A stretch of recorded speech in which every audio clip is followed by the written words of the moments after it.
जवाहरलाल नेहरू का 27 मई 1964 को निधन हो गया था, लेकिन नेहरू के निधन के इर्द गिर्द कई सवाल खड़े किए गए।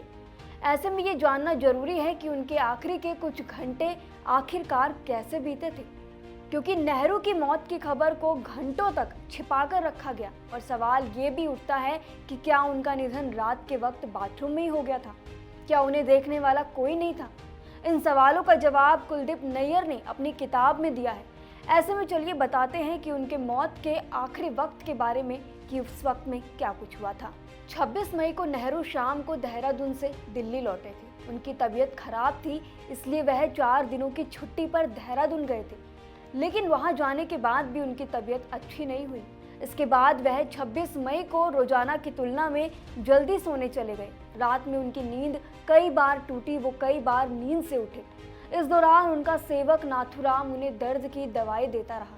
दरअसल जनवरी 1964 में नेहरू को भुवनेश्वर में हार्ट अटैक आया था, जिसके बाद से नेहरू की हालत सुधर नहीं पाई थी और उनका रूटीन पूरी तरह बिगड़ चुका था। इस दौरान उन्होंने अपना ज्यादातर कामकाज बिना विभाग के मंत्री लाल बहादुर शास्त्री को दे दिया था। ऐसा कहा जाता है कि जब नेहरू चलते थे तो उनके बाएं पैर में दर्द की शिकायत रहने लगी थी, इसलिए स्वास्थ्य कारणों की वजह से नेहरू देहरादून अवकाश लेकर चले गए थे। इसके बाद 26 मई की रात 8 बजे वह अपनी बेटी इंदिरा गांधी के साथ एक ही हेलीकॉप्टर में सवार होकर दिल्ली पहुंचे। रिपोर्ट्स की माने तो इस दौरान नेहरू पूरी तरह से थके हुए थे। उनके पैर, पीठ और कंधे में दर्द की शिकायत थी। इस दौरान उनका सेवक नाथूराम उन्हें दवाएं देकर सुलाने की कोशिश कर रहे थे। अपनी किताब beyond the Lions and autobiography में कुलदीप नैयर ने लिखा कि जवाहरलाल नेहरू का निधन 27 मई 1964 की रात उनके बाथरूम में ही हो गया था। उनके डॉक्टर एल्विग ने खास निर्देश दे रखा था कि उन्हें अकेला नहीं छोड़ा जाए। फिर जब वह बाथरूम में गए तो उनके पास कोई नहीं था। अपनी किताब में नैयर ने आगे ये भी बताया है कि डॉक्टर विग ने उन्हें बताया था कि बाथरूम में गिरने के करीब 1 घंटे बाद तक उसी अवस्था में जवाहरलाल नेहरू पड़े रहे। ये लापरवाही थी। लोगों को पता था कि वो बीमार हैं, लेकिन नेहरू का निधन इतनी जल्दी हो जाएगा, ये उम्मीद किसी को नहीं थी। हालांकि नेहरू के निधन की जो आधिकारिक बात कही गई वो इससे बिल्कुल अलग थी।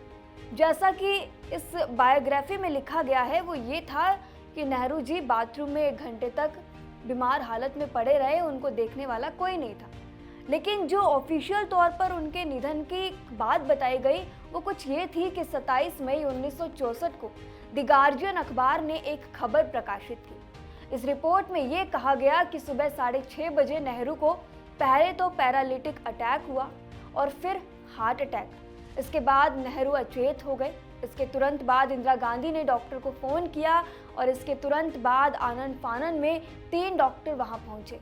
उन्होंने नेहरू को बचाने की पूरी कोशिश की, लेकिन नेहरू का शरीर कोमा में जा चुका था, क्योंकि नेहरू के शरीर से कोई रिस्पॉन्स नहीं मिल रहा था। कई घंटों की कोशिशों के बाद डॉक्टरों ने जवाब दे दिया। उसके बाद दोपहर 1:44 पर भारत के पहले प्रधानमंत्री को मृत घोषित किया गया। इसी दिन यानी कि 27 मई से लोकसभा का 7 दिनों का विशेष सत्र बुलाया गया था। इस दौरान शेख अब्दुल्ला कश्मीर के मुद्दे पर सवाल के जवाब देने वाले थे। इसी दौरान दोपहर 2 बजे स्टील मंत्री कोयम्बटूर सुब्रमण्यम राज्यसभा में दाखिल हुए। उनका चेहरा भुजा भुजा सा दिख रहा था। उन्होंने सदन में केवल एक ही बात कही कि रोशनी खत्म हो गई। इसके तुरंत बाद लोकसभा को स्थगित कर दिया गया और इसके कुछ वक्त बाद गुलजारी लाल नंदा को कार्यवाहक प्रधानमंत्री बनाने की घोषणा कर दी गई। विदेशी मीडिया रिपोर्ट्स ने नेहरू की मौत को लेकर कहा गया कि नेहरू 8 घंटे तक कोमा में रहे, हालांकि उन्हें बचाया नहीं जा सका। कहानी ये भी है कि नेहरू जी की इच्छा थी कि उनकी अस्थियों का एक हिस्सा इलाहाबाद में गंगा नदी में बहाया जाए। बाकी की अस्थियां एयरफोर्स के हवाई जहाज से देश के अलग अलग हिस्सों में बिखेर दी जाए, जहां भारत के किसान मेहनत करते हैं। एमजे अकबर की किताब Nehru the making of India के मुताबिक 12 जून को इंदिरा गांधी ने एयरफोर्स अधिकारी की मदद से पहलगाम के ऊपर से नेहरू की जन्मभूमि कश्मीर और हिमाचल में अस्थियां बिखेर कर रख दी। हालांकि जिस तरीके से ऑफिशियली उनकी मौत का कारण बताया गया, लेकिन जो बुक अभी हमने जिक्र किया उसमें उनकी मौत का कारण कुछ और बताया गया था कि वो बाथरूम में 1 घंटे तक थे। हमारे देश के पहले प्रधानमंत्री जवाहरलाल नेहरू पर आप क्या कहेंगे, हमें कमेंट सेक्शन में ज़रूर बताएं। शुक्रिया।